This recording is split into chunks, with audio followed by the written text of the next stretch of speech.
C'était il y a bien longtemps. J'avais quitté mon Iran natal et je m'étais installé à Strasbourg afin d'y poursuivre des études supérieures. Avec une certaine émotion, j'avais retiré ma carte d'étudiant au bureau des inscriptions de la faculté des lettres de l'Université des sciences humaines.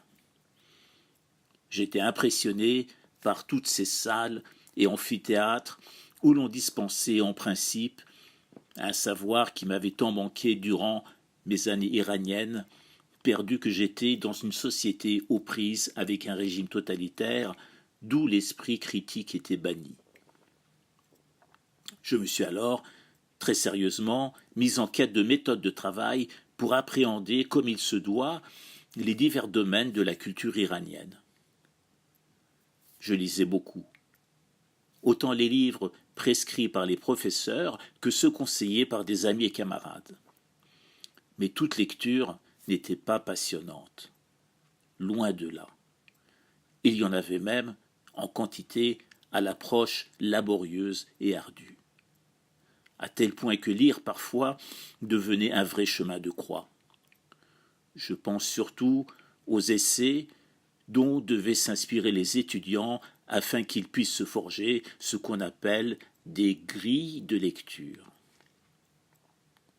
Je pense en particulier aux ouvrages traitant de structuralisme et de formalisme, des écoles ayant mis de côté toute référence à la biographie des auteurs, au contexte historique et culturel des œuvres, à l'action, au dialogue, à la psychologie.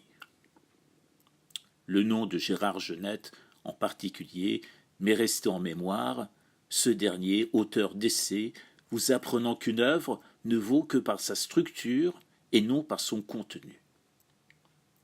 J'ai gardé de la lecture de son Figure 3 le souvenir d'un ennui et d'une vacuité sans borne.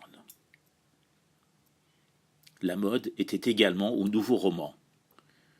Une école qui produisit des non-récits. Je crois que c'est le mot adéquat. Des non-récits, où il ne se passait pas grand-chose, les pages déroulant un long et pénible inventaire de descriptions et de décors sans âme. Je me livrai, par obligation, à la lecture de tels ouvrages mortifères. Puis, un jour, vint une révélation. Elle me vint d'un certain professeur Leuillot, spécialiste de Victor Hugo. Il se trouve que le sujet de mon mémoire de maîtrise portait sur le même Victor Hugo, plus précisément sur son roman dédié aux travailleurs de la mer. Le professeur, lors d'un de ses cours magistraux, avait constaté le soin particulier qu'un de ses étudiants apportait à ses livres. Alors, il lui avait lancé que la relation de l'homme avec le livre se devait d'être désinvolte et qu'il n'était pas d'ouvrage méritant d'emblée quelque égard ou quelque considération. Pour le professeur Leuillot, le livre devait être forcé, mis à plat, plié, tordu dans tous les sens, trituré, raturé, gribouillé. Tel devait être le véritable rapport du lecteur avec le livre. Les mots du professeur, depuis, sont restés ancrés en moi. Et j'ai fait mienne sa doctrine. Je pense même être allé plus loin que ce qu'il préconisait. Pour moi, désormais, les livres devaient être considérés comme des individus de rencontre à traiter selon leurs mérites ou leurs défauts et manquements.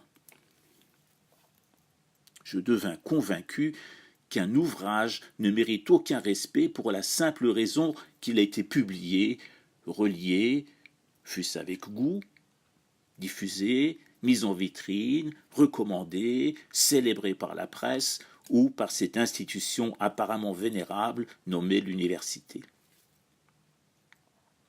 En effet, les apparences sont trompeuses et l'aspect d'un livre n'est souvent rien d'autre qu'un jeu des apparences.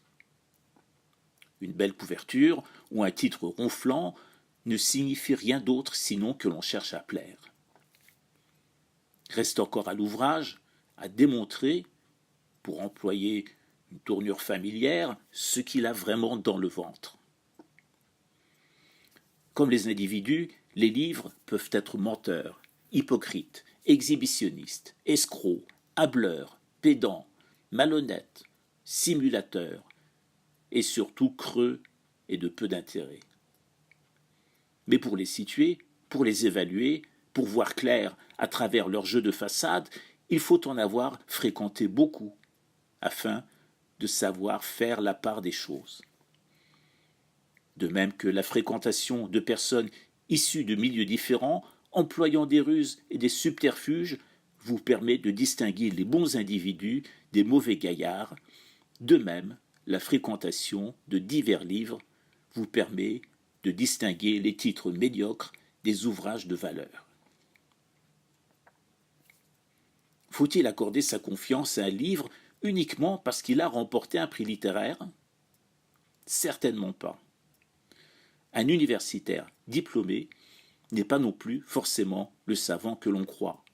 Un militaire médaillé n'est pas nécessairement un homme de valeur. Ce que certains exhibent ostensiblement ne sont en réalité que diplômes en papier ou décorations en ferraille. Et un livre, en premier, des quintas de feuilles réunies et reliées portant des caractères imprimés. Les façades ne sont garantes d'aucune valeur. Et moi j'ai appris, avec le temps, à traiter les livres comme des êtres humains de rencontre. J'ai fréquenté des ouvrages barbants, au style ampoulé ou abscon. Je me suis fixé alors de les abandonner après en avoir parcouru une 50aine de pages, pas plus, de les refermer et de les jeter dans un coin ou bien à la poubelle. Oui, à la poubelle, vous m'avez bien entendu. Vous vous débarrassez bien des sans-gêne et des importuns. Eh bien, il faut infliger le même traitement aux livres qui polluent votre environnement intellectuel. Et qu'on ne vienne pas me dire que j'aurais pu donner le livre à quelques connaissances pour éviter un gaspillage. Est-ce que vous vous permettriez de recommander un escroc à vos amis? Je ne me suis pas privé non plus de truffer de ma propre plume les pages creuses et ennuyeuses de commentaires de circonstances, tels que con, pénible, lourdingue, chiant. J'en passe et des meilleurs. J'en ai trituré des pages, suivant en cela les conseils du professeur Leuillot. J'en ai raturé, déchiré même. Je suis passé du stade de l'étudiant passif à celui de citoyen actif et responsable qui n'admet pas les abus ou la tromperie en matière culturelle. J'ai appris à m'entourer de livres de valeur comme on le fait de compagnons sûrs et fidèles sur qui on peut vraiment compter. J'ai refusé de me livrer aux petits jeux de simulation où l'on meuble son intérieur de titres médiatisés destinés à des faiseurs, où l'on s'équipe de gros livres d'art qu'affectionnent les m'as-tu-vu.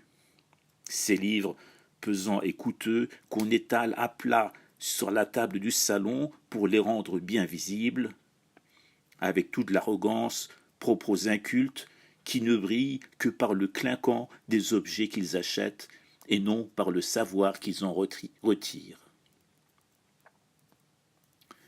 Morale de l'histoire, traitez les livres comme vous le feriez avec les gens de la rue. Soyez exigeants.